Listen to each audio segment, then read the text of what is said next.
Hi guys, welcome back to take okay. Last video பார்த்துருப்பீங்க.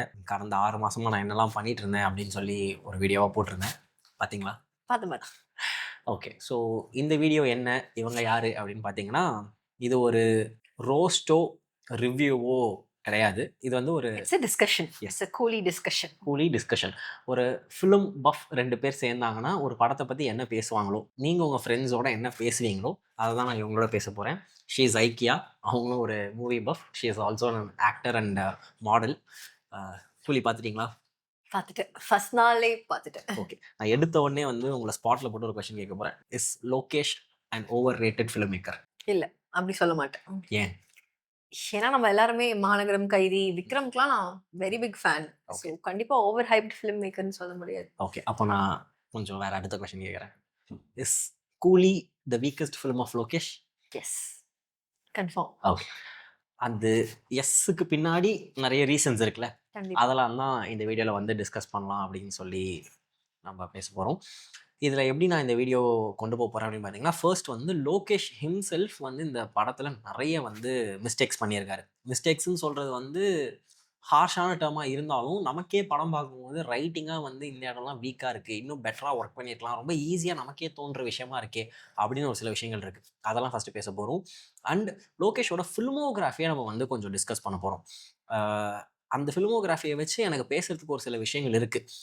ஆடியன்ஸோட expectations அவரோட படத்துக்கு மேலே இருக்கிறதா இருக்கட்டும், பேசிக்காக அவரோட ஃபில்மோகிராஃபி வச்சு ஒரு டிஸ்கஷன் இருக்குது, அதுவும் நம்ம பண்ண போகிறோம். ஸோ ஸ்டார்ட் பண்ணலான்னு நினைக்கிறேன். ஓகே.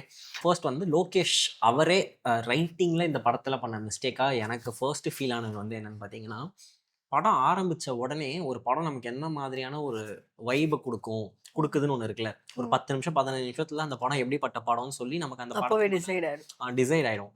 அப்படி ரஜினியோட இன்ட்ரோவும் அதுக்கப்புறம் அந்த சாங்கும் வந்து எனக்கு ஒரு மிகப்பெரிய லெட் டவுன். ஏன் அப்படின்னா, அந்த சாங்கில் சிட்டுக்கு சாங்கில் லிரிக்ஸு எல்லாமே பார்த்தீங்கன்னா ஒரு சூப்பர் ஸ்டாருக்கான விஷயங்கள் மாதிரியே இருந்துச்சு. அந்த கேரக்டருக்கான விஷயமா எனக்கு சுத்தமாக ஃபீல் ஆகல. ஏன்னா அந்த மேன்ஷன்ல இருக்க ஒரு பையன் கிட்ட போயிட்டு வம்புக்கு என்ன சீண்டாத, கிழிச்சிருவேன், வெட்டிடுவேன், தூக்கி போட்டு பொழந்துருவேன், அது ஒரு ஸ்டார் படத்துல ஸ்டார் படத்துல இங்க தான் வந்து லோகேஷ் கனகராஜோட மற்ற ஃபிலிம்ஸ் எடுத்து நம்ம வைக்க வேண்டியது இருக்கு.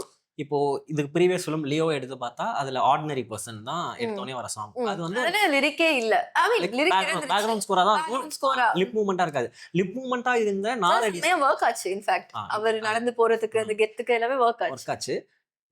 லிப் மூவ்மெண்ட் வச்சு வரக்கூடிய நாரடி தான் சாங் கூட லிரிக்ஸ் வந்து ஃபுல்லாவே அந்த கேரக்டர் ஓரியன்டா இருக்கும். லியோன்ற கேரக்டர் பண்ற விஷயங்களுக்கு இருக்கும். அதனால வந்து அங்க விஜய போர்ட்ரே பண்ற மாதிரி எனக்கு ஃபீல் ஆகல. அதுதான் லோகேஷோட கிராஜுவலா டிக்ரீஸ் ஆயிடுச்சு. லைக் மாநகரம், கைதி, விக்ரம்ல இந்த குவாலிட்டி அடுத்து வந்து லியோல இல்ல. லியோவே டிசப்பாயிண்டிங்கா தான் இருந்துச்சு, கொஞ்சம் டிசப்பாயிண்டிங்கா இருந்துச்சு. இப்போ கூலி பார்த்ததுக்கு அப்புறம் எனக்கு லியோ ரொம்ப பிடிச்சிருச்சு. எனக்கும் கூலி பார்த்ததுக்கு அப்புறம் லியோ ரீவாட்ச் பண்றேன், வாவ் இதெல்லாம் செமையா பண்ணிருக்காரு. அந்த மாதிரி அந்த ஃபிளாஷ்பேக் பார்ட் தவிர லியோ சம படம் தான். சோ மாஸ்டர்லயுமே பாத்தீங்கன்னா ஓப்பனிங் சாங்லாம் ஆர்த்தி கம்பெனில வெறும் இன்ஸ்ட்ருமெண்ட்ஸ் வச்சு வெறும் டான்ஸ் வச்சு முடிச்சிருப்பாங்க. விக்ரம்ல வந்து 10ல இருக்கும். அது பெருசா நமக்கு அவுட் ஆஃப் த ஃபிலிமா ஃபீல் ஆகாது. ஏன்னா அவனை வந்து ஒரு பேட் குடிகாரனா போர்ட்ரே பண்றாங்க, அவன் இப்படிதான் சுத்திட்டு இருப்பான் அப்படிங்கிற மாதிரி. இப்படி ஸ்டார்ட் பண்ண உடனே இந்த சாங்கு, அதோட சாங்ல இருந்த ட்ரீட்மெண்ட், இது எல்லாமே எனக்கு அந்த படத்துக்கு மேல வந்து ஒரு நம்பிக்கை வந்து என்னன்னா அது இவ்வளவு கமர்ஷியலா இருக்கே அப்படின்னு ஒரு சாங்னு சொல்றதெல்லாம் வந்து என்ன பொறுத்த வரைக்கும் ரொம்ப லீஸ்ட் பாயிண்ட். லைக் அது அதை விட நிறைய பிரச்சனை அந்த படத்துல இருக்கு. நிறைய பிரச்சனை இருக்கு. பிரச்சனை நான் ஒத்துக்கிறேன், பட் அங்க ஹோல்ட் பண்ண அந்த பாயிண்ட். மத்த பிரச்சனைகளை பார்க்கும்போது இந்த சாங் ஒரு பிரச்சனையே இல்ல. ஹோல்ட். நான் என்ன சொல்ல வரேன்னா, எல்லா படத்துலயும் லாஜிக் லூப் ஹோல்ஸா இருக்கட்டும், இல்ல வந்து இந்த மாதிரி கதையோட்டமா ஒரு சில ஜம்ப்ஸ் இருக்கிறதெல்லாம் வந்து ரொம்ப ரொம்ப யூஸ்வல் தான். ஏன்னா அந்த ஒரு சினிமால அந்த மேஜிக் ஒர்க் ஆகணுங்கிறதுக்காக லாஜிக்கை வந்து அப்படியே காத்துல விட்டுருவாங்க, அது பிரச்சனை இல்லை. ஆனா பாக்குற ஆடியன்ஸுக்கு இங்க லாஜிக் ஒர்க் ஆகலன்றது தோணக்கூடாது. எக்ஸாக்ட்லி அதுதான். நீ எந்த அளவுக்கு அந்த அந்த நம்மளுக்கு பாக்குறப்போ அது இன்ட்ரெஸ்டிங்கா இருக்கணும்னா அந்த மிஸ்டேக்ஸ் நம்ம கண்ணுக்கே தெரியக்கூடாது. ஆக்சுவலி விக்ரம்லயும் அந்த மாதிரி நிறைய குட்டி குட்டி இது இருந்துச்சு, பட் அது எதுவுமே நம்ம கண்ணுக்கு தெரியல. பிகாஸ் அந்த அளவுக்கு அது இன்ட்ரெஸ்டிங்கா போயிட்டு இருந்துச்சு. அதை நோட் பண்ற எதுக்குமே நம்மளுக்கு டைம் கொடுக்கல. அடுத்து என்ன அப்படின்ற ஒரு ஜோன் தான் இருந்துச்சு.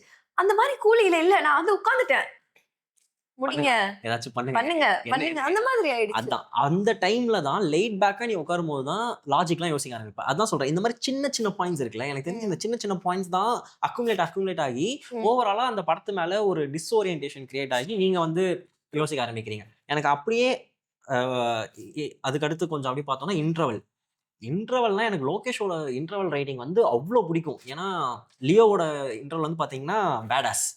அந்த அர்ஜுன் இதை உடைப்பாரு தெரிக்கும். அது வந்து அடுத்த ஒரு 3 மாசம் 6 மாசத்துக்கு வந்து தோனி வச்சு கோலி வச்சுன்னு சொல்லி அவ்வளோ ஃபேன் மேட் எயிட் வந்து பிச்சு தள்ளானுங்க. அது மட்டும் இல்லை, அஜித்க்கும் சரி ரஜினி கமல் எல்லாருக்குமே வச்சு அதை பண்ணியிருந்தாங்க. அந்த அளவுக்கு அது ட்ரெண்டிங்காக போச்சு. அதுக்கு முன்னாடி மாஸ்டர் வந்து ஐ எம் வெயிட்டிங், அது தெரியும் எப்படி இருக்கும், செமையா இருக்கும்ட்டு. விக்ரம்ல ஆரம்பிக்கலாம். ஸோ ஒரு ஸ்டாண்டர்ட் விக்ரமோட இன்டர்வல் பிளாக்லாம் எதோடையுமே கம்பேர் பண்ணக்கூடாது. லிட்டரலி லோகேஷோட எந்த படத்தோட கூட கம்பேர் பண்ணக்கூடாது. அந்த மாதிரி ஒரு இன்டர்வல் பிளாக். கமல் ஃபேனுங்கிறதால அவங்க கமல் ஃபேன், அதனால அப்படி இருக்கு. லியோவோட இன்டர்வல் தான் என்ன கேட்டா ஒரு ஹைப். விக்ரம் விட அது ஒர்க் ஆச்சுங்கறியா? இல்ல மூணுமே நான் ஈக்குவலா தான் பிளேஸ் பண்ணுவேன். மாஸ்டருமே எனக்கு ஒர்க் ஆச்சு. நேர்ல வரேன் அப்படிங்கிறதா இருக்கட்டும். மாஸ்டர் ஒர்க் ஆகல எனக்கு. கைதி, விக்ரம், லியோ. எனக்கு கைதி வந்து இன்டர்வல் ஞாபகம் இல்லை என்னன்னு, அதனால இன்டர்வல் மட்டும் ஸ்பெசிஃபிக்கா சொல்றேன். ஸோ இப்படி இருக்கும்போது இங்க அப்படியே வந்தா ரஜினி யார ஃபேஸ் ஆஃப்க்கு கூப்பிட்டு இருக்காரு, யாரோட பேசிட்டு இருக்காரு, யாரு வில்லன்னே தெரியல. ஷௌபின் கிட்ட பேசிட்டு இருக்காரு. ஆனா நம்மளுக்கு போர்ட்ரே பண்ணது நாகார்ஜுன் தான் பெரிய வில்லன். போர்ட்ரே பண்ணது விடு, நீ பார்க்கும் போதே ஒரு ஆடியன்ஸ் என்ன நினைப்பாரு, நாகார்ஜுனா தான் பெரிய இமேஜ். ஆனா நாகார்ஜுனாக்கு கூட சேர்ந்து நாகார்ஜுனா ஹெல்ப் பண்ணிட்டு நாகார்ஜுனா கிட்ட இருக்க ஒரு சின்ன கான்ஃபிளிக்ட் மாதிரி என்ன காட்டுறாங்கன்னா, அந்த ஒருத்தனை சாவடிப்பாரு. என்ன நான் தான் அவனை எப்ப சாவடின்னு முடிவு பண்ணு அப்படின்னோடனே, நீ என்னடா சொல்றது, நான் வெட்டுறேன்டான்னு இவர் வெட்டுவார். அது மட்டும்தான் நாகார்ஜுனா சொன்னதுக்கு அகெயின்ஸ்டா இவர் பண்ற ஒரு விஷயம் மாதிரி ஃபீல் ஆகும். அதுக்கடுத்து வெளியே வந்தா ஷௌபின் கிட்ட ஃபோன் பேசிட்டு இருக்கும்போது ஷௌபின் வந்து இதுக்கப்புறம் அங்க வந்து நான் பண்ண வேண்டிய வேலை நீ தான் பண்ணணும், முடிச்சிடலாமா அப்படிங்கும்போது முடிச்சிடலாமான்னு சொல்றது யாருக்கு அகெயின்ஸ்டா நீங்க ஃபேஸ் ஆஃப் பண்ணி இந்த டைலாக பேசுறீங்க? ஷௌபின் அகெயின்ஸ்டா. ஷௌபின் தான் இந்த உங்களுக்கு இருக்க மிகப்பெரிய த்ரெட்னா அப்போ அது கம்மியாகுதுல்ல, அந்த வேல்யூ கம்மியாகுது. ஹீரோ யார் அப்போஸ் பண்றாருன்றது. சோ அதுவும் அந்த சீன்லாம் பாத்தீங்கன்னா அவங்க ட்ரெயின் ஓட்டிட்டு இருப்பாங்க ஸ்ருதி வச்சுக்கிட்டு. இந்த மாதிரியான லாஜிக் மிஸ்டேக்ஸும் இருக்கு. அது நம்ம ஆக்சுவலி இப்ப நம்ம இதெல்லாம் டிஸ்கஸ் பண்ணிட்டு we should separately talk about logic. நம்மளுக்கு தோணுனதும் பேசலாம். நிறைய மீம்ஸ் வந்துட்டு இருக்கு. மீம் கண்டென்ட் கிரியேட்டர்ஸ் அவ்வளோ கண்டுபிடிச்சிட்டு இருக்காங்க. ஆக்சுவலி அது அவ்வளோ என்டர்டெய்னிங்கா ஃபன்னியா இருக்குது பார்க்க. நம்ம அதையும் ஒரு லிஸ்ட் போட்டு பேசுவோம். ஸோ எனக்கு என்னன்னா ரைட்டிங்காவே ஒரு ஓப்பனிங் மிடில் எண்டுன்னு சொல்லுவோம்ல, அப்படி இருக்க ப்ராப்ளமாக நான் இப்போ ஆரம்பிக்கிறேன். ஓப்பனிங்கில் அந்த சாங்ல எனக்கு ப்ராப்ளம், மிடில் யாரை ஒரு ஃபேஸ் ஆஃப்க்கு கூப்பிட்றாரு, யாரோட கான்ஃப்ளிக்ட் இருக்குன்னா எனக்கு அங்கே ஒரு பிரச்சனை. சரி ஓகே, வில்லன்ஸ் எப்படி இருக்காங்க, எண்டு எப்படி இருக்கு அப்படின்னு பார்த்தா இதுல யார் மெயின் வில்லன்? நாகார்ஜுனா தானே. ஆனா நாகார்ஜுனாவை சாவடிச்சிடறாரு. அதுக்கப்புறம் ஷௌபின் கூட்டிட்டு போய் ஆமீர் கான் ஒரு பக்கம், உபேந்திரா ஒரு பக்கம், ரஜினி ஒரு பக்கம், 3 பேரை சேர்ந்து கிளைமேக்ஸ் மாதிரி ஃபீல் ஆகுது. 2 கிளைமேக்ஸ். எனக்கு அது கூட பிரச்சனை இல்லை. செகண்ட் கிளைமேக்ஸ் எப்படி இருக்கணும்னா பெரிய வில்லன் தான் லாஸ்ட் சாகணும். இங்க நாகார்ஜுனா செத்ததுக்கு அப்புறம் ஷௌபினை சாவடிக்கும் போது என்ன ஆகுதுன்னா, ஷௌபினை வந்து அவ்வளோ பெரிய குழி தோண்டி புதைக்கும் போது ஏன் இவ்வளவு பெரிய குழி அப்படின்னா ஒரு காமெடி வேற பண்றாங்க, நம்ம ஏஞ்சி வந்துருவான் அப்படின்னு. அப்போ ஷௌபின் கேரக்டர் தான் இருக்கிறதுலே பெரிய கேரக்டர்ங்கிற ஒரு ஃபீலை கொடுக்குறாங்கல்ல. எனக்கு அதுதான் வந்து இருக்கிறதுலே பெரிய ப்ராப்ளமா இருந்துச்சு. இப்போ நிறைய பேர் கொஸ்டின் பண்ணலாம், ஏன் ப்ரோ ஷௌபின்லாம் வந்து வில்லனா பெரிய வில்லனா இருக்கக்கூடாது. நானே கொஸ்டின் பண்ணுவேன். எனக்கு அது பிரச்சனை இல்லை, எனக்கு அந்த கேரக்டர் பிரச்சனை இல்லை. நீங்க அந்த ஷௌபினுக்கு லைக் நான் கேரக்டர் சொல்றது கேஸ்டிங் எனக்கு பிரச்சனை இல்லை. நாகார்ஜுனா விட ஷௌபின் பெரிய வில்லனா நீங்க காட்டுறதுல எனக்கு பிரச்சனை இல்லை. எனக்கு பிரச்சனை என்னன்னா, ஷௌபின் யாரு? நாகார்ஜுனா கீழே வேலை செய்ய உள்ள போய் சேர்ந்த ஒருத்தன். அவன் நாகார்ஜுனா விட பெரிய ஆளா அவன் எப்படி ஆக முடியும்? நாகார்ஜுனா கிட்ட ஆக கூடாதுன்னு எந்த டெம்ப்ளேட் ரூலும் இல்ல. ரூலோ டெம்ப்ளேட்டோ நான் அப்படி பேசல. நான் நார்மலா ஒரு இதுவாவே யோசிக்கிறேன். ஒரு சராசரி ஆடியன்ஸா திங்க் பண்ணும்போது எனக்கு என்ன தோணும், இவ்வளோத்தையும் கண்ட்ரோல் பண்ணி வச்சிருக்க ஒரு கிங் பின் ஒருத்தர் இருக்கான். அவன் கிட்ட வந்து சேர்ற ஒரு ஆளை அவனே அவுட் ஸ்மார்ட் பண்றான்னு அப்ப நாகார்ஜுனாவோட லெவலும் வீக் ஆகுது. அது கூட தெரியாமலாம் நீ நாகார்ஜுனாவோட லெவல் டோட்டலாவே வீக்கா தான் இருந்துச்சு. அதுல எந்த மாற்று கருத்தும் இல்ல. அவர் வந்து நல்லா செமையா ட்ரெஸ் போட்டு அப்படி கெத்தா வந்து வந்துட்டு அப்படி வந்ததை தவிர வேற எதுவுமே அவர் பண்ணல படத்துல. சோ அவர் அங்க பிரெயினியா என்ன பண்ணாருன்னா ஒண்ணுமே பண்ணல. பிரெயின் எல்லாமே ஷௌபின். ஓகே, அந்த ஃபிளாஷ்பேக் சீன் காட்டும் போது அமீர் கானும் அங்க சின்ன பையனா நின்றுட்டு இருக்காரு, நாகார்ஜுனும் நின்றுட்டு இருக்காரு. அமீர் கான் பார்த்த 2 செகண்ட்லயே கண்டுபிடிச்சிருவாரு, அண்ணா நீங்களா அப்படின்னு சொல்லி கண்டுபிடிச்சிடுறாரு. இவரு கிட்டத்தட்ட ரொம்ப நாளா டிராவல் பண்ணிட்டு இருக்காரு. பாவம் எங்கேயோ பார்த்த மாதிரி இருக்கு, எங்கேயோ பார்த்த மாதிரி. ஆக்சுவலா அது ஒரு லாஜிக் இருக்கு தெரியுமா? ரஜினியை ஃபர்ஸ்ட் டைம் வந்து அவர் பார்க்கும்போது அவர் சரக்கு அடிச்சிருப்பாரு. போதையில தான் பார்ப்பாரு. போதையில பார்த்து பேசிட்டு 2வது டயலாக்ல அவரே சொல்லிருவாரு, உன்னை எங்கேயோ பார்த்த மாதிரி இருக்கேன்னு சொல்லிட்டு. அதுக்கப்புறம் அந்த இன்டர்வல் சீக்வன்ஸ் ஃபுல்லாவுமே அந்த ப்ரீ இன்டர்வல்ல தான் வந்து ரஜினியும் நாகார்ஜுனாவும் நேர்ல மீட் பண்றது இருக்கும். அது ஃபுல்லாவுமே நாகார்ஜுனா சரக்கு அடிச்சு தான் மாதிரி தான் இருப்பாங்க. எனக்கு தெரிஞ்சு இது லோகேஷ் வந்து கான்ஷியஸா பண்ண ஒரு விஷயம் தான். இது லோகேஷ்கே தெரியுற விஷயம். அது எனக்கு தெரியுமான்னு தெரியல.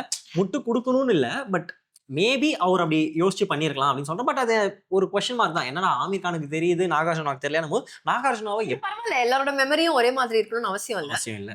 ஸோ இந்த மாதிரி நிறைய இது பண்ணலாம். பட் இந்த லாஜிக் எல்லாமே சம்டைம்ஸ் வந்து ரியல் லைஃப்க்கு தேவையில்ல, படத்துக்கு தேவை. சின்ஸ் நம்ம அந்த லாஜிக் மிஸ்டேக்ஸ்குள்ள வந்துட்டதுனால அப்படியே அந்த லாஜிக்கா என்னென்ன பார்த்தோம், நம்ம என்னென்ன பார்த்தோம், மீம்ஸ்ல என்ன பார்த்தோம், அப்படியே குயிக்கா ஒரு ரெஃபரன்ஸ் போயிடலாம். ஏகப்பட்டது இருக்குல்ல, ஏகப்பட்டது இருக்கு. ஒன்னா ரெண்டான்ற மாதிரி இருந்துச்சு எனக்கு. எனக்கு என்னன்னா அந்த ஷௌபின் வந்துட்டு அடிச்சுட்டு அவ எதுக்கு அந்த கழுத்துலயும் கையிலயும் அப்படியே விட்டுட்டு போனோம், எதுக்கு அவ கம்பியில கட்டல? ஒரு பேசிக் சென்ஸ். அவன் வந்து அவ்வளோ பெரிய வில்லன், நீ அவங்க கிட்ட இருந்து இப்போ வந்து நெக் ஆஃப் த மூமெண்ட்ல தப்பிச்சு போற. அதுலயும் நாய் மாதிரி எதுனா சரி கழுத்துல கட்டினா சரி, அதை நீ ஏன் சைட்ல எங்கேயாச்சும் கட்டி விட்டுட்டு அவன் அங்க இருந்து டக்குன்னு மூவ் ஆகாத மாதிரி. ரஜினியும் வந்து கழுத்துல கட்டுறதுக்கு ஒரு நல்ல ரீசன் சொல்லியிருப்பாரு. உன நாய் சங்கிலி தானே கட்டினா, நாய் மாதிரி அவனை கழுத்திலே கட்டு.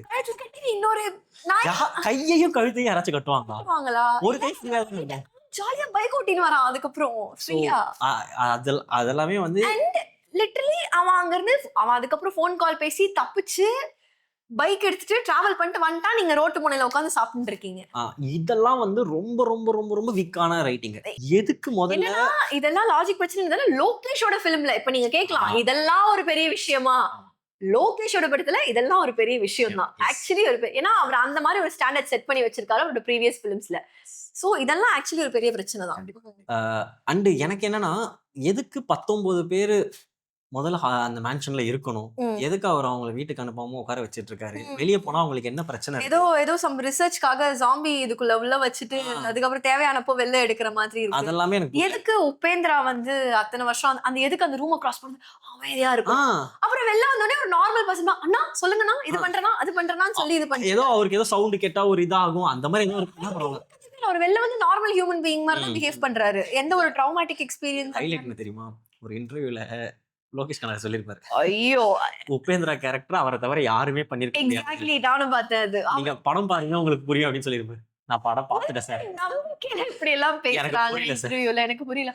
Literally said in that interview, Upendra தவிர இந்த ரோல் வேற யாராலையுமே பண்ண முடியாது அப்படின்னு சொல்லி. என்ன பண்ணாரு உபேந்திரா? யாராலையும் பண்ண முடியாதுன்னா வேற யாரும் அக்செப்ட் பண்ணி இருக்க மாட்டாங்கன்னு நினைக்கிறேன். ஏன்னா ஆக்சுவலி உபேந்திரா ஒரு சம பெரிய ஆளு. இது எத்தனை பேருக்கு தெரியும்னு தெரியல. எனக்கே தெரியாது. எனக்கு இதுக்கப்புறம் தான் நான் போய் பார்த்தேன். ஆக்சுவலி இந்த இடத்துல நான் அப்படியே இன்னொரு பாயிண்ட சொல்றேன். எனக்கு வந்து லோகேஷ் வந்து கிட்டத்தட்ட ஜெயிலரோட இன்ஃப்ளூயன்ஸ்ல தான் இத்தனை ஸ்டார் வச்சு பண்ணணும்ன்றது. பிளஸ் விக்ரமோட இன்ஃப்ளூயன்ஸ் தான் ஜெயிலர். பாயிண்ட் சொல்ல வரேன்னு எனக்கு தெரிஞ்சிருச்சு. சொல்லு. விக்ரமோட இன்ஃப்ளூயன்ஸ் தான் ஜெயிலர். ஜெயிலரோட இன்ஃப்ளூயன்ஸ்ல இருந்து எடுத்த மாதிரி எனக்கு ஒரு ஃபீல். ஆனா ஜெயிலர்ல ஒரு விஷயங்களை அழகா பண்ணியிருப்பாங்க. என்னதான் மல்டிபிள் கேரக்டர்ஸ் இந்த பேன் இண்டியாக்காக சில ஒர்க்லாம் பண்ணியிருந்தாலும் அதுல ரொம்ப அழகா இருக்கும். மோகன்லாலும் சிவராஜ்குமாரும் எங்க வந்து காப்பாத்துறாங்கன்னு ஒண்ணு இருக்கும். இப்ப இதுல உபேந்திரா வந்து காப்பாத்துறாரு எங்க? மேன்ஷன்ல ரஜினி இருக்கும் போதே. ரஜினி இருக்காரு, எதுக்கு அங்க உபேந்திரா? இப்போ நீங்க கேட்கலாம், அவருக்கு முதுகுல குத்திட்டாங்க சண்டை போடுற. இல்ல, அவர் ரஜினி. இங்கதான் நீங்க சூப்பர் ஸ்டார். அங்கதான் நம்ம இதை பார்க்கணும். இப்ப ஜெயிலர்ல பாத்தீங்கன்னா, ஜெயிலர்ல எப்போ சிவராஜ்குமார் வந்து காப்பாத்துவாருன்னா ஃபேமிலியோட அவர் இருக்க மாட்டாரு. ஆமா, இவர் வேற இடத்துல ஒரு மாட்டிட்டு இருப்பாரு. அப்போ இவங்க ஃபேமிலிக்கு ஹெல்ப் தேவைப்படுது, அப்போ அங்க சிவராஜ்குமார் வருவாரு. இங்க எதுக்கு ஸ்ருதியோட 2 காமெடியன்ஸ் அனுப்பி வைக்கணும்? அந்த இடத்துல உபேந்திரா வந்து எப்படி இருந்திருக்கும்? எக்ஸாக்ட்லி. இதுல நான் வெயிட் பண்ணிட்டு இருக்கேன். அந்த ஸ்ருதி வந்து தப்பிச்சு போயிட்டு ட்ரெயின்ல இருப்பாங்க, மக்கள் எல்லாம் கொஞ்சம் ஹெல்ப் பண்ற மாதிரி ஏதோ ஒரு சீன் இருக்கும். ஸ்ருதி ஒரு ஷட்டர் கிட்ட நின்று அப்படியே பேன் நின்று இருப்பா. நான் வந்து கஜினி பட தாட்ஸ் எல்லாம் எனக்கு வந்துருச்சு உள்ள. எப்படின்னா அசின் இந்த மாதிரிதான் ஒரு வில்லன்ஸ் கிட்ட மாட்டிப்பாங்க, பின்னாடி ஷட்டர் இருக்கும், அது திடீர்னு தூக்குவா. ஆர்மி ஃபோர்ஸ் இருக்கும். அந்த மாதிரி ஸ்ருதி ஹாசனை காட்ட நான் வெயிட் பண்ணிட்டு இருக்கேன். அவ ஏதாவது ஒரு இதுல கிளிக் பண்ணி ஷட்டர் தூக்குவா, பின்னாடி உபேந்திராவோ இல்ல யாரோ அவளை சேவ் பண்ண. உபேந்திரா வச்சிருந்தா செமையா இருந்திருக்கும் அந்த இடத்துல. லாஜிக் இருந்திருக்காது. சரி பரவாயில்ல, ஏன்னா லாஜிக் இருந்திருக்காது. அதுக்குள்ள இப்படி அவர் வந்து, ஏன்னா அப்பதான் அவருக்கு பொண்ணுனே தெரியும், ட்ரெயின்ல வந்துட்டு இருக்கான்னு தெரியும், அந்த ட்ரெயின்ன்றது தெரியும். அத ரைட்டிங் வைஸ் எப்படி மாத்தினாலும் மாத்திருக்கலாம். இந்த ரெண்டு 18 கூலிகள் நல்லா ஃபைட் பண்ற தகுதியுள்ள பீப்புள் அவர் பின்னாடி இருக்காங்க. இதெல்லாம் தாண்டி காலிஷாங்கிற ஒரு செம்ம ஒரு ஆளை கூட வச்சிருக்காரு. எதுக்கு 2 சோக்கர் பசங்களை தான் பொண்ணை சேவ் பண்றதுக்கு? அப்ப பொண்ணு தெரியாது. எனிவேஸ் இம்பார்ட்டன்ட்டான ஒரு பர்சனை சேவ் பண்றதுக்கு எதற்கு 2 காமெடி பீஸா அனுப்பணும்? அதெல்லாமே பெரிய மிஸ்டேக். தாண்டி படத்துக்கு ரைட்டிங்க்கு நமக்கு இப்படிலாம் வச்சுக்கிட்டா நம்ம அடுத்தடுத்து ஈஸியாக கொண்டு போயிடலாம்னு சொல்லி அந்த லாஜிக்கை ஃபீல் பண்ற மாதிரியான விஷயம் தான். உபேந்திராவை காப்பாத்துறதுக்கு ஸ்ருதிஹாசன் வந்திருந்தா உபேந்திராவோட ரோல் இன்னும் பயங்கரமா இருந்திருக்கும். ஆக்சுவலா ஸ்ருதிஹாசனை காப்பாத்துறதுக்கு உபேந்திரா வந்து மாத்தி சொல்லிட்டேனா, சரி பரவாயில்ல விடுங்க. இத லியோல கூட நல்லா பண்ணிருப்பாங்க தெரியுமா. சாரி கைஸ், நான் லியோவை கம்பேர் பண்ணும்போது வந்து ஆக்சுவலி நம்ம லோக்கி ஃபிலிம்ஸ் தான் கம்பேர் பண்ணுவோம். லோக்கி ஃபிலிம்ஸ் தான் கம்பேர் பண்றோம். அதனால தான் நான் லியோவை நிறைய ரெஃபரன்ஸ் எடுக்கிறேன். லியோலயும் சிமிலரான ஒரு ட்ரீட்மெண்ட் இருக்கும். எக்ஸாக்ட்லி. ஹைனா ஸ்டார்லாம் வேணாம், நான் ஒரு அனிமலை வச்சு பேன் வேர்ல்டு இது அனிமலை கொண்டு வந்துட்டு எந்த ஊர் பதலையே சமடான்றோம். அங்க விஜய் அந்த இடத்துல இருக்க மாட்டாரு. ஆனா ஃபேமிலியை காப்பாத்தணும். அந்த இடத்துல ஹைனா வரப்போ அது செமையா கிளிக் ஆச்சு. ஆமா, தியேட்டர் மூமெண்ட் ஒர்க் ஆச்சு. ஆமா. இத பண்ண லோக்கி ஏன் இத பண்ணல? இப்பதான் ஒரு क्वेश्चन வருது எனக்கு. என்ன இந்த இடத்துல ஒரு பர்சனை காப்பாத்தணும்னா அங்க ஒரு ஹீரோக்கு ஈக்குவலா ஒரு பவர்ஃபுல்லான கேரக்டர் வேணும். வேணும். மேபி எனக்கு என்ன தோணுதுன்னா, மேபி லியோவோட இன்ஸ்பிரேஷன்லயே நம்ம பண்ண மாதிரி இருக்க போகுது அப்படின்னு நினைச்சிட்டாலும். இது அப்படி பார்த்தா விக்ரமோட இன்ஸ்பிரேஷன் மாதிரி ஐயோ. இருக்கு. நான் ஒரு ரீல் ஒன்னு பார்த்தேன். நானும் பார்த்தேன். லிட்டரலா சேம். ஜஸ்ட் ஒன்னு ரெண்டு தான் மாறுது கூட இல்ல. ஜஸ்ட் அந்த இப்போ அதுல வந்து தன்னோட புள்ளனா இதுல ஃப்ரெண்டு அந்த மாதிரி ஒன்னு ரெண்டு தான் மாறி இருக்கு. அது ரொம்ப அழகா அந்த வீடியோல மாத்தி சொல்லிருக்காங்க. எவ்வளவு வந்து விக்ரம்க்கும் இதுக்கும் சிமிலாரிட்டிஸ் இருக்குன்னு சொல்லி அதுல போட்டிருந்தாங்க. அது பயங்கரமா இருந்துச்சு. எனக்கு என்னன்னா, சரி ஓகே நீங்க ஸ்டோரியா அங்க இருந்து எடுக்கிறீங்க, ஓகே. ஈவன் ஃபிலிம் ட்ரீட்மெண்டா கூட ஒரு சில சீன்ஸ் வந்து இந்த சத்யராஜ் வந்து அந்த மிஷின் ஆப்ரேட் பண்ணும்போது ரஜினி வந்து பாத்துட்டு இருக்க மாதிரி இருக்கும். சத்யராஜ் வந்து நீ எதுக்குறா இங்க வந்தேன்னு கேட்பார்ல, அதெல்லாமே விக்ரம்ல அதே ட்ரீட்மெண்ட். ஆமா, கமல் முன்னாடி அமர் போயிட்டு பண்றதெல்லாம். ஆனா அது அதுல ஒர்க் ஆச்சு. இன்ஃபேக்ட் நம்மளுக்கு அது பார்க்க செம்மையா இருந்துச்சு. அங்க இருந்து டக்குனு இப்படி கேமரா வரும்போது ஒரு ஜோக்கும் இருந்துச்சு. இந்த மாதிரி ட்ரீட்மெண்ட் நம்ம அதுக்கு முன்னாடி பார்க்கல தமிழ் சினிமால. சோ விக்ரம் ஃப்ரெஷ்ஷா இருந்துச்சு. திருப்பி அதே ட்ரீட்மெண்ட் எடுத்துட்டு வரும்போது தான் ரெப்யூட்டேஷன் அதோட சப்ரி காப்பி வெர்ஷன் மாதிரி. ஆனா என்ன பிரச்சனைனா, அது அதே ஃபிலிம் மேக்கர் பண்ணியிருக்காரு, ஆனா அதை லெட் டவுன் பண்ற மாதிரி பண்ணியிருக்காருங்கிறது தான் பெரிய பிரச்சனையா இருக்கு. நம்ம இவ்வளோ ப்ராப்ளம் சொன்னாலும் பெருசா எல்லாரும் நோட் பண்ணியிருப்பாங்களான்னு தெரியல. எனக்கு ஒரு விஷயம் வந்து ரொம்ப பிடிச்சது. நான் எல்லா படத்துலையுமே வந்து இந்த எக்ஸ்போசிஷன் ஒரு விஷயம் சொல்லுவாங்க. என்னன்னா, எப்படி வந்து கேரக்டர்ஸை வந்து இன்ட்ரடியூஸ் பண்றாங்க, அந்த வேர்ல்டை எப்படி எஸ்டாப்ளிஷ் பண்றாங்க, அதுக்கு அடுத்தது அந்த கான்ஃபிளிக்டோட எப்படி அந்த கேரக்டர்ஸை வந்து சேர்க்குறாங்க அப்படிங்கிற ஒரு பாயிண்ட் ஒன்று இருக்கு. அது இந்த படத்துல வந்து ஆக்சுவலாக அந்த ரைட்டிங் வந்து என்ன பயங்கரமாக இம்ப்ரெஸ் பண்ணுச்சு. ஒரே சீன்ல மல்டி பர்பஸ் சீன் மாதிரி ஒரு சீன் இருக்கும். என்னன்னா, சைமனை போடுறதுக்கு 8 வருஷம் முன்னாடி நடந்த மாதிரி காமிச்சிருப்பாங்க. சைமனை போடுறதுக்கு ஆப்போசிட் டீம் பிளான் பண்ணியிருப்பாங்க. ஸோ ஒரு 20 பேர் அவனை அட்டாக் பண்ண வருவாங்க. அப்போ ஷௌபின் தான் வந்து காப்பாத்துவாரு. சைமனை வந்து ஷௌபின் காப்பாத்துவாரு. ஷௌபின் வந்து குத்து வாங்கிடுவாரு. ஸோ அந்த சீன்ல தான் ஷௌபினுக்கு ஷௌபின் வரும். ஸோ அந்த பர்பஸ் அங்க இதாகுதா, எப்படி ஷௌபின் உள்ள வந்தாரு அது சூப்பரா புரிஞ்சிச்சா. அதுக்கு அடுத்தது அன்னைக்கு நைட் அங்கே 20 பேர் செத்துருவாங்க. ஸோ இப்போ அந்த 20 பாடியை டிஸ்போஸ் பண்ணணும். அதுக்கு ஏதாச்சும் ஒரு சொல்யூஷன் வேணும். அப்போதான் சைமனோட பையன் வந்துட்டு கண்ணாரவி வந்துட்டு சத்யராஜை இன்ட்ரடியூஸ் பண்ணி விடுவார். ஸோ இப்போ சத்யராஜ் எப்படி இதுக்குள்ள வராருன்னா, அவர் வந்து கஸ்டம்ஸ்ல இருந்து எலக்ட்ரிக்கல்ஸ் பொருளை இறக்கும் போது இவரோட கான்டாக்ட் லிங்க் ஆயிருக்கும். ஸோ சத்யராஜ் அப்படி உள்ள வருவாருன்னு இருக்கும். ஸோ இந்த வேர்ல்ட்ல எல்லாரையும் கனெக்ட் பண்றது இருக்குல்ல, சத்யராஜையும் ஷௌபினையும் சைமனையும், இது மூணுமே ஒரே சீன் ஒரு சீக்வன்ஸ்ல முடிஞ்சது. ஸோ இது வந்து ரைட்டிங்ல சின்ன சின்ன விஷயங்கள் தான். பட் எனக்கு அதெல்லாமே வந்து இவ்வளோ எஃபர்ட் நல்லா அழகா வந்து உட்காந்துருக்கேன் அப்படின்ற மாதிரி இருந்துச்சு. இந்த எஃபர்ட்டை எல்லா சீனுக்கும் லாஜிக்கலா பார்த்து ஒர்க் பண்ணியிருந்தா எனக்கு பயங்கரமா இருந்திருக்கும். என்னன்னா, ஜென்யூனா இப்போ எனக்கு ஒரு கொஸ்டின் வருது. ஒய் லோகேஷ் ஃபெயில்டுன்னும் போது இங்கதான் நான் அடுத்த செக்மெண்ட்டுக்கும் கொண்டு போகணும்னு நினைக்கிறேன். ஆடியன்ஸா வந்து நம்ம ஒரு மிஸ்கன்செப்ஷன்லயோ இல்ல வந்து வேற ஒரு பெர்ஸ்பெக்டிவ்ல லோகேஷ் ஃபிலிம்ஸை பார்த்துக்கிட்டே இருக்கோமோ அப்படின்னு ஒன்று. மாநகரம் செம படம், ஒரு டிஃப்ரெண்டான ஸ்க்ரீன் பிளே, எல்லாரும் என்ஜாய் பண்ணாங்க, சூப்பர். அதுக்கடுத்து கைதி வந்துச்சு, ரேசியா இருந்துச்சு, சூப்பர், பயங்கரமா எல்லாரும் என்ஜாய் பண்ணாங்க. அதுக்கடுத்து மாஸ்டர்னு ஒரு உள்ள போறாருன்னு ஒன்னே. மாஸ்டர் எனக்கு ஓரளவுக்கு தான் ஒர்க் ஆச்சு. மாஸ்டரோட போஸ்டர்ல இருந்து என்ன ஆரம்பிச்சாங்கன்னா, இது வந்து ஃபைட் கிளப்பா இருக்கலாம் அப்படின்னு ஆரம்பிச்சிட்டாங்க. ஆனா ஆடியன்ஸ் தியரி பத்தி பேசிட்டு இப்போ ஆடியன்ஸ் வந்து அளவுக்கு மீறி அவர்கிட்ட எதிர்பார்க்க ஆரம்பிச்சிட்டாங்க. ஏன்னா அந்த ஸ்டாண்டர்ட்ஸ் அவர் தான் செட் பண்ணி கொடுத்துருக்காரு. கிடையாது, அவரு செட் பண்ண ஸ்டாண்டர்ட் என்னன்னா, என் படம் ரேசியா இருக்கும், ஸ்கிரீன் பிளே வேகமா இருக்கும், ஆனா நான் புதுசா ஒன்றும் கொண்டு வரல. புதுசு நான் சொல்றது ஸ்டோரி வைஸ். இப்போ நீ எப்படி சொல்றனா, கூலியை வந்து ஆடியன்ஸ் ரொம்ப எதிர்பார்த்துட்டாங்க, இது அது அதுன்னு சொல்லி சொல்றேன். மட்டும் இல்ல, எல்லா படத்துக்கும் இப்போ மாஸ்டர்ல வந்து பார்த்தனா ஃபைட் கிளப் வச்சு பேசிட்டு இருந்தாங்க. அப்படி இருந்தாலுமே அந்த படம்லாம் ஓரளவுக்கு அந்த எக்ஸ்பெக்டேஷனை மீட் பண்ணுச்சு. பட் கூலி வந்து நம்ம ரொம்ப எதிர்பார்த்திருந்தாலுமே எப்படி பார்த்தாலும் கூலி நல்லா இல்ல. எப்படி பார்த்தாலும் நல்லா இல்ல. நான் சொல்றது இது லோகேஷ் பத்தியே நான் சொல்லல. ஆடியன்ஸா நீங்க ஏன் நம்ம லோகேஷ் கிட்ட அவர்கிட்ட இருந்து என்ன எதிர்பார்க்கணுமோ அதை எதிர்பாருங்கன்னு சொல்றேன். அவர்கிட்ட இருந்து நீங்க எதிர்பார்க்க வேண்டியது ஒரு ரேசி ஸ்கிரீன் பிளே, பயங்கரமான ஆக்ஷன் சீக்வன்சஸ், இதெல்லாமே அவர் வந்து லியோலையும் சூப்பரா பண்ணியிருப்பாரு, விக்ரம்லையும் சூப்பரா பண்ணியிருப்பாரு. அதுதான் அவருக்கு பிடிச்ச இல்ல அவருக்கு நல்லா பண்ணக்கூடிய ஒரு விஷயம். ஆனா அவர்கிட்ட இவங்க எதிர்பார்க்கறது எல்லாமே பாத்தீங்கன்னா, இப்போ எல்சியூ வந்ததுக்கு அப்புறம் ஃபேன் தியரிஸ் எல்லாம் வந்து இஷ்டத்துக்கு டம்மு டிம்முன்னு போட்டு உடைப்பாங்க. ஆனா அவர் லியோல வந்து பாத்தீங்கன்னா அவன் லியோவா இல்லையா இதுதான் கொஸ்டின். அந்த படமே அந்த லைனை வச்சுதான் போகும். விக்ரம்ல இன்னும் சிம்பிளா ஒரே ஒரு சிம்பிள் லைன் தான், புள்ளைய சாகடிச்சிட்டாங்க, இவர் அண்டர் கவர் ஏஜென்ட்டா இருக்காரு, அதுக்கும் பழி வாங்கணும், அட் த சேம் டைம் ஒரு ஒரு கொடூரமான ஒரு பீப்பிள் கிட்ட இருந்து சொசைட்டியை காப்பாற்றணும். சிம்பிளான லைன் தான். நீங்க போட்டு பயங்கரமா மூளையை கசக்கி டிஃப்ரெண்டான ஸ்டோரி லைன், டிஃப்ரெண்டான பிளாட் இல்ல, ஆனா அதை எப்படி ட்ரீட் பண்றாரு, ஸ்கிரீன் பிளேவா அதை என்ன பண்றாரு, ஸ்கிரீன் பிளேல தான் அவர் கிங்கு. இவங்க ஆனா அவர்கிட்ட வந்து நான் ஒரு மீம்லாம் பார்த்தேன், நீங்க பாத்தீங்களான்னு தெரியல, பான்ஸ் போடுறது வந்து ரஜினி இப்படி தூக்கி இது பண்ற மாதிரி இருக்கும். அது வந்து ஒரு இன்விசிபிள் கேரக்டர் இருக்கு, அந்த சேர்ல உட்கார்ந்தா இன்விசிபிள் கேரக்டர் வந்துரும். அதெல்லாம் சும்மா பேசுவாங்க. எனக்கு என்னன்னா ஏன் இதெல்லாம் ஷேர் டைம் டிராவல்னு சொன்னாங்க. எனக்கு என்னன்னா இதெல்லாமே வந்து நீங்க யாருக்கிட்ட எதிர்பார்க்கறீங்கன்னு ஒன்று இருக்கு. லோகேஷ் கனகராஜ் இதை பண்ண மாட்டாரு, இது வரைக்கும் பண்ணதில்லை அட்லீஸ்ட். ஸோ நான் வந்து லோகேஷ் கனகராஜை குறை சொல்ற மாதிரி நான் சொல்லல. ஆடியன்ஸா நீங்க வந்து ஒரு படத்துக்கு நீங்க உங்களோட எக்ஸ்பெக்டேஷனை செட் பண்றதுல இருந்து எல்லாமே வந்து நம்ம இன்னும் கொஞ்சம் எக்ஸ்பெக்டேஷன் இல்ல. இப்போ இன்ஸ்டாகிராம் மீம்ஸ்னு வந்து சும்மா ஒரு கண்டென்ட்காக அவங்க அந்த மாதிரி நான் ஒருவேளை இப்படியா இருக்குமோ அப்படின்னு சொல்லி அது ஓகே. அண்ட் லோகேஷ் கனகராஜ் ஒரு ட்ராப்ல மாட்டியிருக்காரு, பயங்கரமான ட்ராப். அவர் பழைய சாங்ஸ் யூஸ் பண்ணா சூப்பர், அது இந்த படத்துல ஒர்க்கே ஆகல. அது என்ன சாங்னே தெரியல, உங்க யாருக்காவது தெரிஞ்சுச்சான்னு தெரியல. ஏன்னா இதுக்கு முன்னாடி வச்ச சாங்ஸ் எல்லாமே கண்டிப்பா அந்த ஓல்ட் விண்டேஜ் தெரிஞ்சிச்சு, தெரியல கூட ஓகே, அது அந்த சீனோட மெர்ஜ் ஆச்சா ஒர்க் ஆகல, அது பெரிய ஒரு டிசப்பாயின்மெண்ட். அதுக்கடுத்து பிரைமரி கேரக்டர்ஸா என் படத்துல நிறைய கேரக்டர்ஸ் இருப்பாங்க அப்படின்னு சொல்லி அவரோட ரைட்டிங். கைதியில இருந்தாங்க, மாஸ்டர்ல 2 முக்கியமான கேரக்டர்ஸ் இருந்தாங்க, லியோல வந்து சஞ்சய் தத் வச்சு கொஞ்சம் காமெடி பண்ணி வச்சாரு. இதுல என்னன்னா ஃபோர்ஸ்ஃபுல்லா பான் இந்தியா அப்படின்னு சொல்லிட்டாங்க. சோ பான் இந்தியாக்கு என்ன வேணுமோ, இப்போ ஈஸியா ஒரு நாளைக்கு இன்டர்வியூ கொடுத்தாலும் பான் இந்தியா அதுக்காக கொஞ்சம் கேரக்டர்ஸை திணிக்க வேண்டியது இருந்துச்சுன்னு சொல்லிட்டு போயிடுவார். நான் என்ன கேட்கிறேன்னா, I don't know if this question will make sense. எதுக்காக லோகேஷ் ஒரு 2-3 நல்ல படங்கள் கொடுத்ததுக்கு அப்புறம் எதுக்காக அவர் ஸ்டார்ஸை வச்சு தான் படம் பண்ணணும், எதுக்காக அவர் வந்து விஜய் கிட்ட தான் போகும்? our industry needs good stories, good directors.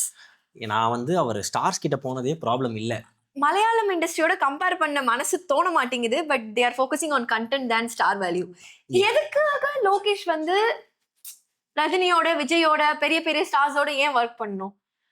அவர் ஏன் ஒரு அவரோட ஸ்டைல்ல அவருக்கு தோன்ற கதைகளை வச்சு மாநகரம், கைதி மாதிரி ஒரு அப்கமிங் ஸ்டார்ஸ் வச்சுன்னு கூட இல்ல, மீடியோக்கர் ஸ்டார்ஸ் எவ்வளவு பேர் இருக்காங்க, அவங்கள வச்சு ஏன் பண்ணக்கூடாது? எதுக்காக அவர் வந்து ஒரு டைரக்டர் கண்டினியூஸா ஒரு 3 ஹிட் கொடுத்துட்டாருன்னா அதுக்கப்புறம் அவர் எதுக்கு பெரிய ஸ்டார்ஸ் கூட மட்டும் தான் ஒர்க் பண்ணணும்னு ஏன் இருக்கு? இல்ல பெரிய ஸ்டார்ஸோட ஒர்க் பண்ணும்போது பெட்டர் சேலரிங்கிறத மட்டும் ஃபோக்கஸ் பண்ணி கூட இல்ல, ஒரு பெட்டரான ரீச் இருக்கும், படத்துக்கு நிறைய பட்ஜெட் கிடைக்கும், நினைச்சதை வந்து நீங்க கரெக்டா யூஸ் பண்ண மாட்டேங்கிறீங்களே. எனக்கு அதுதான் பிரச்சனை. அவங்களுக்கு அவ்வளோ காசு சுத்தமா ப்ரொடியூசர் கொடுக்காதப்போ உங்களால மாநகரம், கைதி மாதிரி ஒரு செம்ம படம் கொடுக்க முடியுது.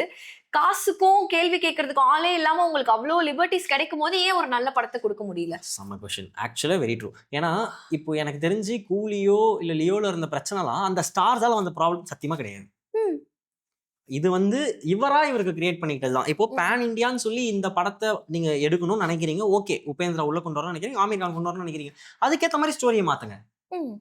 இப்போ நம்ம சொல்ற மாதிரி சும்மா நம்ம உட்கார்ந்து பேசி சொல்றோம். 2 years for கூலி நினைக்கிறேன், 2 வருஷம் சாலிடா இருந்துச்சுன்னு நினைக்கிறேன். அண்ட் ஆல்சோ அவரே வந்து இன்டர்வியூல என்ன சொன்னாருன்னா, நான் எனக்கு இந்த படத்துக்கு எடிட்டுக்கு டைம் இருந்துச்சு, நான் ரிலீஸ்க்கு வந்து நான் சொன்ன டேட் தான் அப்படின்னு சொல்லி ரொம்ப கம்ஃபர்டபுளா அவர் ஃபீல் பண்ணப்போ ஏன் இந்த படம் ஃபெயில் ஆயிடுச்சுன்னும் போது ரொம்ப யோசிக்க வேண்டியதா இருக்கு. எங்க ரைட்டிங் வந்து மிஸ் ஆச்சு, இல்ல வந்து இது ஒரு ஜஸ்ட் ஒரு கால்குலேஷன் தான், லோக்கி ஒர்க் ஆகும் நினைச்சாரு ஆனா ஒர்க் ஆகாம போயிடுச்சு, அந்த மாதிரி கூட ஏத்துக்கவே முடியாத மாதிரியான ஒரு ஜோன்ல இருக்கு. நான் வெயிட் பண்ணிட்டு இருக்கேன் லோக்கி வந்து இன்டர்வியூ சீக்கிரம் கொடுத்து அதுக்கு என்ன முட்டு கொடுக்க போறாரு அப்படின்னு சொல்லி.